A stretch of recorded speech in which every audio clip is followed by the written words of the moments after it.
I just binge watched the new Fallout series. Let's talk about that. This is I Have No Title and I Must Podcast, a show where we talk about any and all aspects of pop culture. We are your hosts, Tyler and Chris. And before we get into today's episode, Chris, do you realize what we have missed? No. The X-Men episode marked our 1 year of the show. Oh, did it? Yeah. I specifically just said a year ago when I was talking about working on the theme, and I didn't realize that it's actually been a year. I think actually that week that we posted, not the day of, but that week was the 1 year of us doing this show. Forgot about it then, and the other episode was pre-recorded, but we made it. So anyway, back to Fallout. I really enjoyed the show. It seems to be getting good reviews.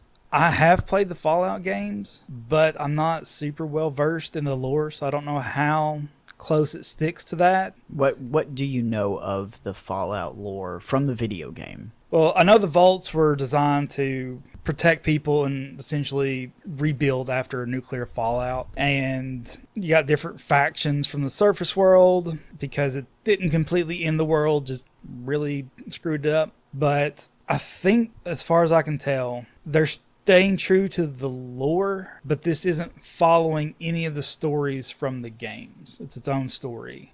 So I think that's good. It gives them a little bit more wiggle room. There's one line specifically that I think perfectly describes at least my experience with the Fallout games. So as far as this line goes, I think it really does nail the lore of Fallout. And one of the characters in there says, "Why don't we follow the golden rule?" And they're like, and what would that be? It says, do unto others as you would do unto you. It's like, yeah, well, we got a different golden rule up here. And that's, you get sidetracked by bullshit every damn time. And that's pretty much how I played Fallout. If I completed any of the main missions, it was by accident. Because I spent most of my time just exploring and seeing what I could get into in the world. But I think it's great that people are taking video game franchises a little bit more serious now. Because with the new Fallout and the Last of Us series, both have been excellent as far as production quality and leaps and bounds better than any of the video game based movies we got from Uwe Ball. But so far, it seems like this has been handled very well. I think the head of Bethesda, whose name I right on the tip of my tongue, and I've gone brain dead on that, is an executive producer on it. And Jonathan Nolan is actually a executive producer on it and directed the first 3 episodes. The brother of Christopher Nolan. Christopher Nolan. Yeah. So good people behind it. Actors have been very great. We've got Ella Purnell is one of the main characters. I think she does a fantastic job of being that naive vault dweller who has no experience of the upper world. And Walton Goggins, fantastic. Goggins. He needs to be in more stuff. He's just excellent in this part. part. The thing is, he slips right into stuff and you don't even know it because he's just a great character actor. He's not a leading man. He's just doing what he does. If he were in everything, you wouldn't have any complaints. There for a while, I hadn't even heard of. I hadn't really watched any of the shows. Then I think it was Vice Principals. Someone recommended I watch that. And he's just hilarious in that.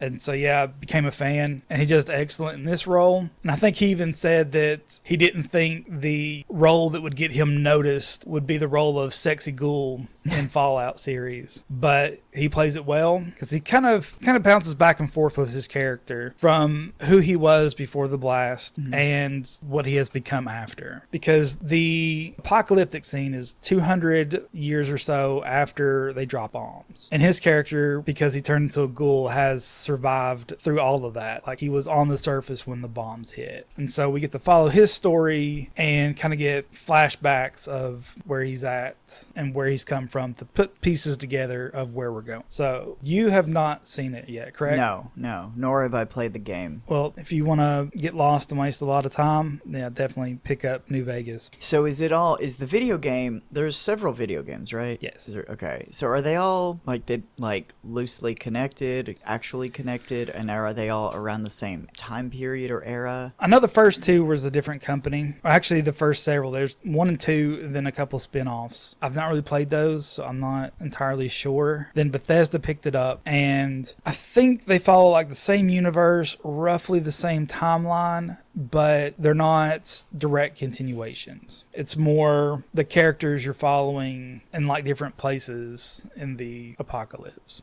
across America. Did you know, like Grand Theft Auto, there's like, they're connected, but they're not. There's kind of Easter eggs for different ones. Yeah, that's kind of how them. this is. Certain ones, it's like there's the 80s one, and then there's the 90s one, and then some of the more modern ones are just like, it's just kind of nowish. 2005 to now, it all feels kind of the same, I think, in terms of, I mean, other than like pop culture references, I feel like nothing has really changed that much. It's like, well, emo is not around anymore. Get the out with that. Everything's the same. It's just like, it just feels weird. I feel like they need to do a 50s one or a 40s one. And I know there's games. There's like Mafia, and there's that one where I can't think of the name, where you interrogate people and you actually have to look for their like LA Noire. Yeah, I really like that game, but it could have only been made better if it had like sandbox. You can go anywhere in a car and do side missions and whatever. Plus the story. If it was more like Grand Theft Auto. That's very much how Fallout is, at least the newer ones, is you got the main story. There's tons of side missions and stuff to go off on, and that's usually where I ended up. But it's essentially like post-apocalyptic nuclear wasteland, all skinned with a 1950s sci-fi coating on it. So like, is that when in this fictional universe they dropped the bombs? It was when the Red Scare was? Yeah.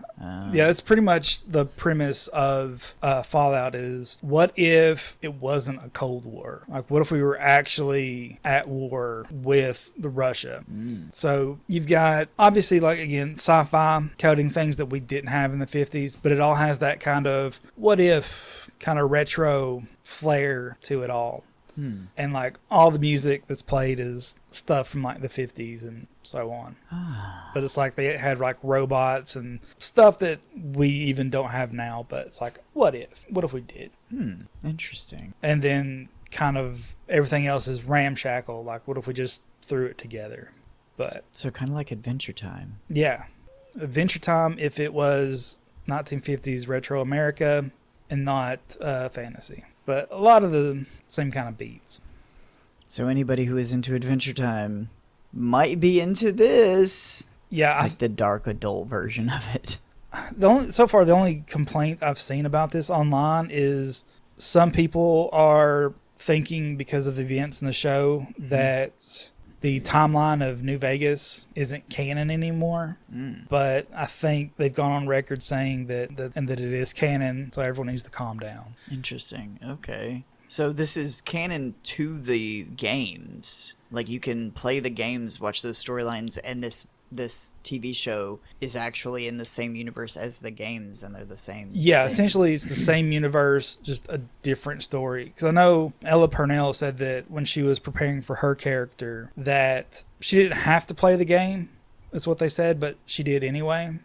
And she said that she modeled her character after herself when playing the game. So when she actually got on set and got to put on the costume and get out there, that it was actually like playing her character from the game instead of acting in like the world they had built. It was more like, I'm taking this character and just transposing it to a different medium. There's still some things from the game that they're probably saving for season 2, and I don't think they've announced it yet, but so far ratings have been great. I think it's number 1 on Amazon's top 10 watched things right now. But we've not seen any of the larger mutants. It's been more focused on like the normal people. A few of the monsters have kind of made an appearance, but not been pertinent to the story yet. But I think they're hinting at it, of maybe seeing some bigger stuff in season 2. Yeah, I'm looking forward to it. All right. Did it make you want to play the game again? It kind of did, yeah. Dust off my old Xbox and pop in one of the games. But I knew if I did that, then I wouldn't get anything else done. Yeah. So that's why I gave up video games a long time. People think I hate video games. No, untrue. I like them too much.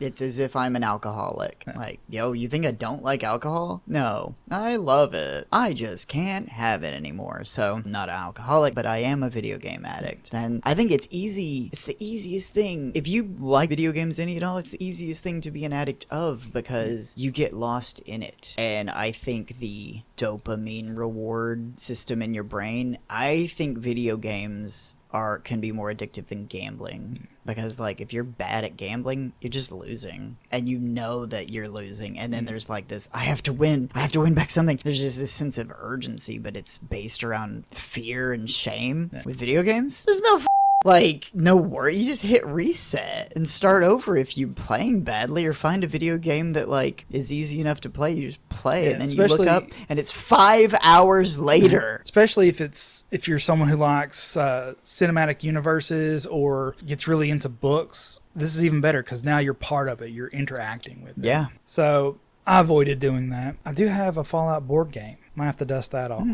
Have you played it? Once. It's different than what I was expecting, so I didn't really know how to go about it. But now that I understand the rules better and what the game is, because I was looking at it as in everyone's competing against each other, and that's only kind of true. It's like everyone is trying to achieve a goal, and that can be different for each character because there's different win conditions, but you're not directly competing against each other. It's more of an indirect thing. It's like you're going about your life, they're going about theirs, and your goals just don't always line up. So you're doing things and changing things in the world to suit your needs that might not suit theirs. And so you have to look at it more of like, actually like playing an RPG, like more like a D&D kind of thing, but looser guidelines. Because the different characters you got different attributes, things that you're good at, things they're bad at. And so, yeah, you're never directly competing. It's more like trying to achieve your goals, and sometimes you have to sabotage somebody else to get what you need. Interesting. Huh. Yes, like real life. But it's one of those games, there's a lot of moving parts, so it's hard to get people to sit down for it. Yeah. So I've only got to really get into it once. And again, all the moving parts, trying to keep up with all of it your first time around. So yeah, it's one I definitely need to go back and try again. It's a good thing we have a good dungeon master here. I wouldn't go that far, but I would. So anybody who knows Tyler personally or wants to get to know him, he's good at board games. He's good at reading those instructions and understanding them, or just lying to you so he can win. Who knows? Because I'm not gonna read the booklet. So you know, you want to play a board game that you never played before, you're probably gonna lose, but it's okay. With that said, I don't lie about the rules. Okay. I can't help it. He's on record saying that, so. Don't get me wrong. I want to win. I get competitive when I play board games. Yeah, no, I know. I've flipped over a Monopoly board or two in my day when I was much younger and dumber. But I don't want to dominate. That's not fun for me. Because if I can just come in, walk over everybody, that's not fun. That's boring. It's like, make me earn. Because if we're playing a hard battle back and forth and it's close and I come in and win, that feels so much better. Yeah. Especially if it's like down to the wire, last minute thing. It's like you got to pull off this last thing to get it to work. That's where it's at. Back to Fallout. Yeah, everyone watch it. All 8 episodes. They dumped them all right away, first day. And it's Amazon Prime. Yes. It might also be on Freevee if you don't mind watching ads. I have not double checked that. I just vaguely seen something there. So grain of salt with that one. But yeah, we're all 8 episodes are already out. You don't have Amazon Prime. See if there's any kind of free trial. See if it's on Freevee. Definitely worth sitting through a couple ads for. You know, I think maybe I liked The Last of Us a little bit better. There's a little bit more depth of character. But with Fallout, it's a little bit looser because it's got a little bit of comedy, a little bit of action, a little bit of character-driven story. So it don't really tug on your heartstrings, I guess, like The Last of Us did. So this is more of a fun ride where the other one is good, but not always fun. Maybe the key to making a good video game adaptation is it has to be after the world has ended, because we're so close to it now. So I didn't think of that. The 2 best video game adaptations so far have been both End of the World. Well, I haven't seen the Mario movie, but people say it's really good. So there's also that. Are we talking about the live action or the... No, the most recent one where he wears the cat suit. That was pretty good too. Did you see it? Yeah. Okay. I didn't, but I heard nothing but good things, and I think that's when... But I think The Last of Us was out before that. I want to say it's been a couple of, I want to say a year and a half now. Yeah. For at least one or both of them. So whichever one of those came out first maybe broke the spell. Yeah. Although, and this is probably... All right, so I saw this movie one time. So if I'm way off on this, I saw it one time in the theater, and it was God knows how long ago it was. But the second, if I'm remembering correctly, the second Tomb Raider movie with Angelina Jolie, I think she made 2, and then I think there was another one that was a reboot. I don't think it was a direct continuation. I never saw that. I think might have been 2 that were reboots. But the last one that Angelina Jolie did, whichever one that one was, I remembered thinking, this isn't bad as I was watching it. Like, not, Scorsese or whatever, but like, not bad. And then people, as I recall, hated it. I think the issue is that some of these are fun movies. Like, I like the Mortal Kombat movies. I like the Street Fighter movie. Like, there's a lot of them that like the Van Damme one? Yeah. The Raul Julia? Okay. Yeah. It is not a good movie. Yeah. It's a cult classic. It is a fun movie. Yeah. And I think that's what it is with a lot of these older video game movies. People, especially in Uwe Ball's sense, he would buy the rights because they were cheap, because no one was really looking at video games as high art at the time. So he went in, bought up all these like movie rights to these games cheap. Then he used a loophole with some German grants. It's like, hey, come make your movies here. We'll give you money to do it, to kind of bring attention to like Germany and stuff. And him being from Germany, he's like, yes, I'll take that. Yes. Germany hasn't been in the newspapers in a while for anything good. Yeah. So he got cheap rights. He was given money. He made cheap movies that he knew people would come see because it had that name attached to it, and there's no substance behind it. And he made like 3 or 4. But to be fair, even his own original movies, not a lot of substance behind it. Anyway, I think now that video games are kind of like the mainstream. It's not just the nerds and stuff that play video games. I think the people in charge now see that, especially with the success of the comic book movies and all that video games are the next franchise to tap into. And if they don't want the backlash from the fans, which, I mean, I know that's crazy to think that nerds would get angry about the things they love being ruined, but it happens. So they know if they want their money, they have to treat it well. And so far, that's what we've seen, because the Castlevania series on Netflix handled very well. The people behind it were fans of the games themselves, and they poured that love into it. Now, that's an anime thing, right? Yes. I don't know if it's directly anime or just... It's like an anime-ish style. Esque. Because when I saw that, I thought anime. Yeah, but very good on that one too. Last of Us, again, Mario did great. Sonic has gotten 2 movies. Yeah, is it going to be 3 I now? think they're talking about 3, yeah. I think I saw Keanu Reeves is going to be a voice of a character. Yeah. I don't know all the Sonic lore. I played the second game, I think, back in when it was new. I used to be really up on Sonic lore because I didn't have a Sega, but I got them once Sega went kind of out of the console market and started moving them to other systems. But my brother read the Sonic comic books all the time, and we watched TV shows and stuff, but not seen the movies, but so far I've heard good things. Yeah. So I think we'll see a lot more video game things on the horizon. We'll probably get a few duds eventually. Again, it's going to happen. Kind of like how Marvel is. You got to throw out a couple things to show that you got something behind it. Then you're going to get lazy, make money. But yeah, hopefully they've learned the error of their ways and put out a show that has an episode that has a literal Holocaust in it to bring everyone's attention back to why X-Men are the best franchise that there is. Yeah. Am I referring to a flashback of a character or an actual thing that's happening? I don't know. You got to watch X-Men. Just be prepared. But yeah, go watch X-Men too. I have no idea. I thought I had more for this. I've not slept. So yeah, I think we'll wrap up there. Okay.